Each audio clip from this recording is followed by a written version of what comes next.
嗱，你個概念提得好好嘅，因為我哋唔係話。即係其實我哋點樣睇婚姻呢一個關係嘅關係咧，係每日喺度發展緊、改變緊嘅，係一個浮動緊嘅嘢嚟㗎嘛。而唔係你入咗去個金光圈咧，你就金光圈你就唔會走咗出嚟。你就用嗰樣嘢箍住，所以咧唔啱都搞到啱咁樣。其實完全唔係咁嘅，即係咁奇妙，係好奇妙。因為我哋其實每日都喺度變緊，講真，即係每日我哋只不過係去適應，再適應，再適應。有時覺得好難忍受，有時覺得容易忍受，有時覺得開心，有時又覺得好困，其實係唔同嘅變化嚟嘅。咁所以咧又好有趣咧，就以為呢一個形式咧就係一個好嗱，你話保障又好啦，或者係一個好安全嘅一個房咧，其實真係唔係咁睇。佢個邊界咧其實係浮動嘅。唔係另外一個致命嘅期望或者致命嘅心態係咩？就係以為你結婚之前呢，你已經係完全咁認識清楚對方。嗱，你通常話同一個人結婚就係你對嗰個人呢已經係好徹底了解啦。我完全知道嗰個人係乜嘢。我第日我嫁呢個咁嘅老公，我娶呢個老婆，我已經完全知道佢係咩人，我先會同佢結婚噶嘛。好多人就咁諗，即係話呢，你嗰個老婆或者老公呢，唔會係一個英文所講嘅 unknown quantity， 你完全知道佢咩。咁咧呢個係致命嘅心態，點解咧？就因為好多時你個婚姻出問題咧，就係你原來咧結咗婚之後先至發現，哇！我識你嗰陣時唔係咁噶，我識你嗰陣時完全冇啲咁嘅缺點，或者你原來咁樣睇嘢嘅，好似好震驚咁樣。咁所以呢個咧亦都係好，你覺得好似係受騙咁啊？呢個其中一個好多夫婦出現嘅問題咩？就覺得自己咧即係貨不對版又唔可以退貨。退貨就要離婚㗎啦嘛，覺得受騙啊！喂，如果係咁啊，話依你嘅邏輯咧，咁係咪即係結婚嗰日先至第一次見到對方或者認識對方以前嗰種舊式婚姻仲好啲咧？因為冇貨唔貨對版嘅問題啊。唔係，我覺得咁樣，其實個最好嗰樣嘢係咩？我哋都唔使話去翻嗰個封建時代盲婚啞嫁嗰樣嘢。係當然啦。而家呢就係我哋一方面呢係盡量去了解一個人，但係都明白到咧就係其實你了解一個人呢冇話有盡頭嘅。其實嗰個結婚嗰個咧係應該比較理想啲嘅心態咧，就係你當結婚咧係一個好嘅機會嘅，俾佢進一步去了解一個你覺得係有足夠有趣、足夠你中意同埋足夠咧係特別嘅一個人咧，你願意花咁多時間去慢慢去認識清楚佢嘅。同埋佢係一紮潛能嚟噶嘛。係啦，即係佢會突然間，譬如話可能佢讀多書咁先算啦。咁你以前唔認識佢嗰樣嘢，變咗噶嘛。係啦。同埋仲有一樣嘢，唔係成日講人哋嘅，其實包括自己都係嘅。你都可能有一日驚訝，點解冇咗某種感覺嘅咧？係點解我對佢嘅睇法唔同咗？係因為我對佢嘅睇法唔同咗咯。咁包括埋自己在內，都未必我自己可以掌握嘅。係啊。咁所以當你發現呢一啲你之前從來冇見過佢嗰一面呢，其實唔應該覺得受騙或者失望，應該覺得係開心又好玩。即係理論上應該係咁啦，但係當然唔係容易做到啦。其實有一隻歌就講呢樣嘢，我哋今日未必有播到次冠。嗰隻歌就係木匠樂隊嘅，叫 For All We Know。佢嗰隻歌就係講呢樣嘢㗎，即係佢話我哋而家即係準備結婚啦。咁其實我哋對方認識對方咧，其實都係好少嘅。咁但係其實所謂個婚姻個誓約咧，就係我應承啦，或者我願意對自己有承諾，對對方有承諾，就係我願意花一輩子嘅時間去了解你。係，因為佢第三句歌詞就係話咧，我哋都係陌生人，好多方面大家都好陌生。咁佢其實永遠都有可能係陌生嘅對方。即係如果有一日佢突然間辭一份工翻嚟，你鬧到隻嘢咁樣，點解你要做啲咁嘅事啊？以前都唔係咁咧。咁其實你會發現呢個係應該係有個驚喜嚟。係啊，啱啊，阿 Eva 講得啱。其實可能咧最理想嘅伴侶、最理想嘅老公同埋老婆咧，其實對對方嚟講都應該係一個親密嘅陌生人。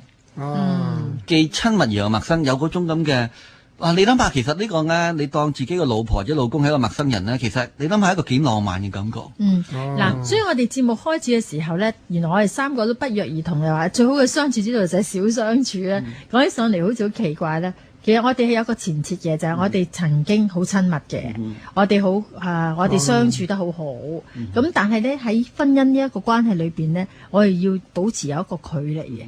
咁我記得我第一年班讀哲學系嘅時候咧，嗰個哲學系主任咧就派張書籤俾我哋，個書籤咧係佢嗰啲情句嚟，佢好中意寫啲情句嘅。咁佢就話咧，兩心之所以互相吸引，就係因為有美好嘅關係同埋適當嘅距離，兩者缺一不可。你諗我一年班就睇過呢句説話，咁嗰陣時都係猜度一下啦嚇。前一句就明，下一句未必明，但係後來越嚟越明。即係原來其實你好似欣賞藝術品咁，你都要有個距離説㗎嘛，係咪？即係你唔因應嗰個距離咧，你個美感係冇辦法產生。呢個咧，你哋講嗰個咧就理論化，我講嗰個咧就係日常化。我日常化呢個咧就叫做配眼鏡。呢個配眼鏡咧，以前咧啲人買眼鏡咧就唔使配嘅，冇光學師。咁我見過啲擺公仔咧，就街邊執副眼鏡，大家睇啊，呢副唔啱，第二副啱啊，咁第二副啱，咁咧就戴咗噶啦。其實咧係唔啱度數嘅，但係原來咧隻眼咧會適應隻眼鏡嗰個度數嘅圈嘅喎。咁咧整下咧，佢係啱戴嘅啦。嗱，即使咧一個人佢走去驗光，而家咧有好精明嘅光學師同你驗，其實咧都未必一定100%咧透過你嗰個試咁多鏡啊，你試到咁準你個眼嗰個度數嘅噃。因為有陣時咧問你而家 A 啱定 B 啱啊？咁嗰時咧你都莫名其妙嘅。我試過好多次驗都未必一定咁準確。但係咧唔緊要，因為咧隻眼咧就會適應，佢會適應嗰個眼鏡嘅。咁好啦，深咗佢緊係佢會慢慢適應咗嘅。咁啊呢個婚姻嘅問題你明啦嚇，即係眼鏡注意。但係咁樣喎，整下咧，你可能會減近視嘅喎。老下你係減近視，就多老花。睇整下咧，你就睇得書多咧，你就變咗咧散光多喎。就慢慢個眼鏡唔啱嘅啦。咁你咧就要走去咧要試配，要換一換，唔係一定要換個框，起碼要換個鏡。呢個時候咧唔係叫你抌咗個舊眼鏡，而係咧你要適應翻呢個新嘅。嗰陣時就唔到你咧，或者眼適應啊，因為有啲情況你係適應唔到嘅。如果譬如話遠近視咧，可能會一兩度你適應到啊，但係咧多咗好多散光你適應唔到，戴眼頭暈㗎咯喎。好啦，咁有可能咧你回堂啊，隻眼回堂咯喎。咁咧以前咧你使任何嘢都要時必戴翻嘅眼鏡，但係到你回堂嘅時候咧，你就乜睇緊乜嘢嘅時候，打電腦啊、寫字睇書咧、打麻雀你要除眼鏡，你唔除眼鏡咧就睇唔到。咁咧你又明白我咩意思啊？咁啊，所以咧呢個就眼鏡主義，用眼鏡咧嚟到比喻。咁有啲人就話我一世明近視，明老花，我唔配眼鏡得唔得咧？未必唔得㗎喎。好多人都咁樣嘅啫喎，好多人原來係睇唔到嘅，蒙查生活到蒙查，唔係話人有我有喎，唔係一定人有隻眼鏡我有眼鏡好。我識個好有啲擺工真係唔戴眼鏡，情願蒙嘅啫，都唔戴嘅。咁有啲咧就覺得咧不斷要換框啊，今日 fashion 啊呢個扁框。咁咧佢就換個扁框噶啦。今日咧金絲框，佢又換金絲框。我咧就唔得嘅，我一定要戴翻嗰隻框。冇呢個四圍揾唔到，你而家都要戴翻咁上下個型，先係至舒服啊。咁所以咧，佢唔係一個保障，佢係一個舒服。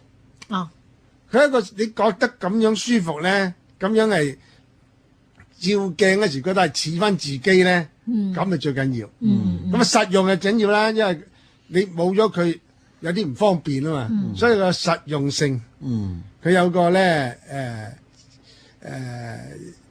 俾翻自己嘅自信性。咁所以咧呢個咧就我諗咗幾年之後咧就諗到咧呢個配眼鏡嚟比喻啦。阿林佩，你覺得舒服呢樣嘢？得唔得咧？嗱，譬如我哋頭先話咧，最好係一個親密嘅陌生人啊嘛。咁陌生咧，有時係令到你未必好舒服嘅。咁你又可以好開心一個驚喜，亦都可以好恐懼。哇！呢係邊個嚟啊？呢位咁樣嚇。咁但係舒服得唔得？但係好多人又覺得婚姻太舒服有事喎。咁個舒服嗰個感覺係好緊要嘅，即係有好多人嚟啊嘛。如果你見到佢成日都心跳。激情啊，充滿激情咁樣有。但係問題呢個人可唔可以同你長期咁相處咧？你日日都係咁見到佢心跳，就心病啦。要毀滅咗個心。係我見過好多個啦，男女都有啊。係啊，有咪就激情咯。即係佢任何時間咧，佢都認為應該走入去個戀愛熱戀之中。冇呢個熱戀咧，佢就好似咧個生命咧就冇動力啊。佢做任何嘢都唔掂噶啦，唔得噶啦。咁佢必須要有愛情，談戀愛，即係永世要在談戀愛中。呢啲係中毒嘅，叫做談戀愛毒症，好難醫嘅呢啲。因為佢自己唔知道自己幾時停止啊。唔係話戀愛唔好，而係咧我哋中國人話要知道止啊嘛，要知道喺邊度停啊嘛，適可而止。適可而止喺邊度停咧，好緊要。佢唔知道嘅，咁有好多咁人嘅，包括咧好多做好嘢嘅，譬如香港人話啊呢個工作狂啊，咁呢人又係冇得醫嘅。佢唔識停止啊。愛情狂愛情狂又唔識停止，任何狂都唔停止咧，都係有問題嘅，好危險啊！我患咗呢個病嘅。我就講嘢狂。呢個我都知。你知啊？我而家慢慢要戒嘅。所以就狂講嘢。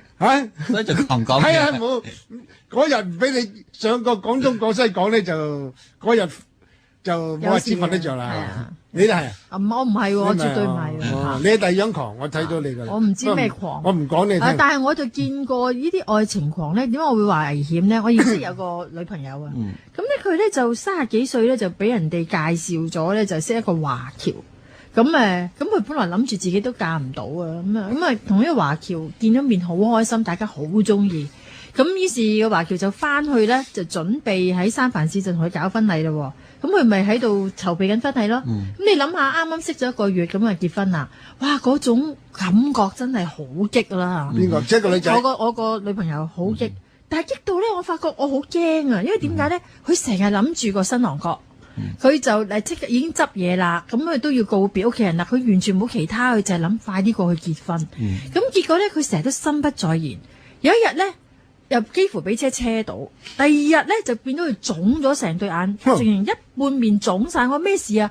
我每日掛住佢撞到電燈柱。哎呀，真係咁，我就覺得真係好真係冇藥醫啊！呢樣係啦。咁但係好彩，當然咧，佢好快結咗婚咧，生咗2個仔咁樣就正常翻啦。所以我頭先先有個理論，婚姻咧就要將嗰種所謂危險嘅一種心跳激情嘅感覺教翻正。係唔好狂啊！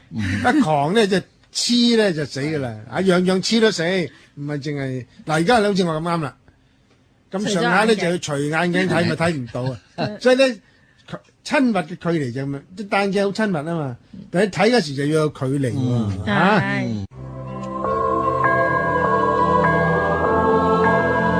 以市民心為心，以市民心為心，以天下事為事，事為事。香港電台第一台，你嘅新聞時事資訊台。